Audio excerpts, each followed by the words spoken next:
यह कहानी है करिश्मा और संजय की, जो बहुत अच्छे दोस्त थे। करिश्मा और संजय कई दिनों से एक दूसरे से मिलने की कोशिश कर रहे थे, लेकिन अलग अलग शहरों में काम करने की वजह से जिसके कई दिनों की कोशिशों के बाद दोनों ने दिल्ली मिलने का प्लान बनाया। करिश्मा ने घूमने की सारी जगहों की एक लिस्ट बना ली थी। उसने सब कुछ अपने तरीके से प्लान कर लिया था ताकि एक अनजान शहर जाने के बाद उन दोनों को किसी भी परेशानी का सामना न करना पड़े। स्टे करने के लिए करिश्मा ने एक होटल में रूम बुक और 18 मार्च की रात दोनों दिल्ली के एयरपोर्ट पर मिले। करिश्मा, हेलो संजय, पता है मैंने तुम्हें कितना मिस किया। संजय, मैंने भी तुम्हें बहुत मिस किया। दोनों एयरपोर्ट से सीधा होटल की तरफ निकल गए।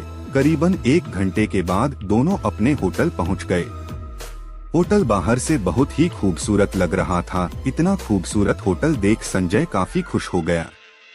संजय, सच में तुम्हारी प्लानिंग और चॉइस हमेशा टॉप पर होती है। करिश्मा, हाँ, जैसे कि मैं। दोनों ने होटल में चेक इन कर लिया। अपने रूम में पहुंचते ही दोनों फ्रेश हो गए और एक दूसरे से बात करने लगे। दोनों का ही लॉन्ग डिस्टेंस रिलेशनशिप और एक साल में दोनों का मिल पाना होता था और 1 साल बाद भी दोनों एक दूसरे से मिल रहे थे। इस बीच जो भी एक दूसरे के साथ हुआ, दोनों ने एक दूसरे के साथ शेयर करना शुरू कर दिया। बात करते करते दोनों एक दूसरे के करीब आ गए और एक दूसरे की आगोश में समाने लगे। संजय, हम एक साथ क्यों नहीं रह सकते? करिश्मा, देखो संजय, कोशिश तो मेरी यही है, मैं और तुम दोनों हमेशा के लिए एक साथ हो जाएं। करिश्मा और संजय एक दूसरे से बात कर ही रहे थे कि तभी रूम के बाथरूम से कोई आवाज आने लगी। पहले तो उन्हें लगा कि गीजर में कोई प्रॉब्लम होगी, लेकिन ध्यान से सुनने पर करिश्मा ने यह महसूस किया कि ये किसी की दीवार पर नाखून मारने की आवाज है। ऐसा समझ में आते ही करिश्मा काफी डर गई और वह संजय को यह बात बताई, जिसके बाद संजय बाथरूम की तरफ बढ़ने लगा। संजय, वो बाथरूम में बिल्ली थी। करिश्मा, मैंने तुम्हें खामखा डरा दिया। चैन की सांस लेते हुए दोनों वही बेड पर लेट गए और एक दूसरे से बात करने लगे कि तभी उन्हें महसूस हुआ कि उनके बेड के नीचे कोई गहरी गहरी सांसें ले रहा है। अब ये बात दोनों ने महसूस की, जिसके बाद करिश्मा ने बेड के नीचे देखा। उसे जो दिखा उससे करिश्मा की सांसें अटक गई और वह जोरों से चिल्लाई।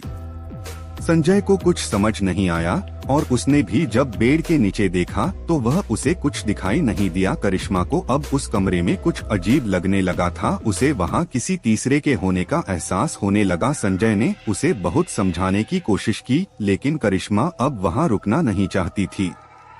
तभी सामने रखा शीशा अपने आप हिलने लगा। इस डरावने नजारे को देख दोनों की सांसें फूलने लगी। अब बात साफ थी, सच में इस कमरे में कोई तीसरा था, पर कौन? अचानक ही शीशा टूटकर चकनाचूर हो गया, लेकिन अब जो उन दोनों ने देखा वो बेहद ही परेशान करने वाला मंजर था। उस कमरे में एक कैमरा पहले से ही लगा हुआ था, यानी अब तक जो भी उन दोनों के बीच हुआ वो सब उस कैमरा में रिकॉर्ड हो चुका था। दोनों काफी घबरा चुके थे और फिर दोनों जल्दी जल्दी अपने कपड़े पहनना शुरू किया और वहाँ से निकलने की तैयारी करने लगे।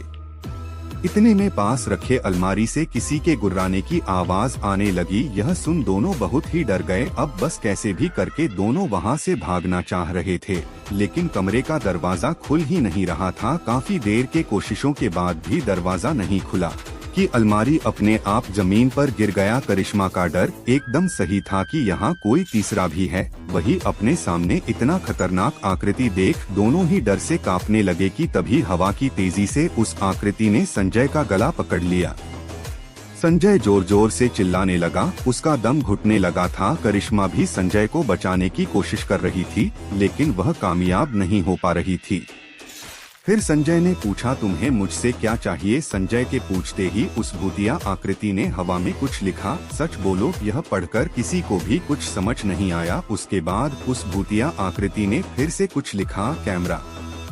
संजय, मुझे कुछ नहीं समझ आ रहा है, मुझे छोड़ दो। संजय का दम घुटने लगा था, जिस पर उसने कहा, यह कैमरा मैंने ही लगाया है। मैं करिश्मा को ब्लैकमेल करना चाहता था ताकि वो मेरे साथ आकर रहे। संजय के ऐसा कहते ही करिश्मा के पैरों से जैसे जमीन ही खिसक गई।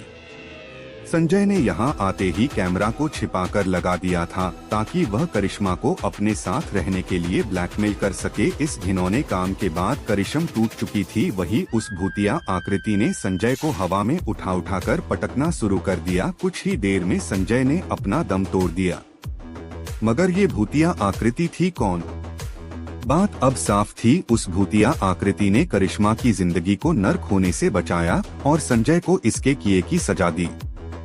भूतिया आकृति, करिश्मा तुम रो मत, मैं तुम्हें बचाने ही आई थी। इस धोखेबाज इंसान ने मुझे भी ऐसे ही बर्बाद किया था। मैं कमजोर थी और मैंने डर के कारण आत्महत्या कर ली थी, लेकिन आज मेरा बदला पूरा हुआ। अब ये किसी के साथ भी ऐसा नहीं कर पाएगा।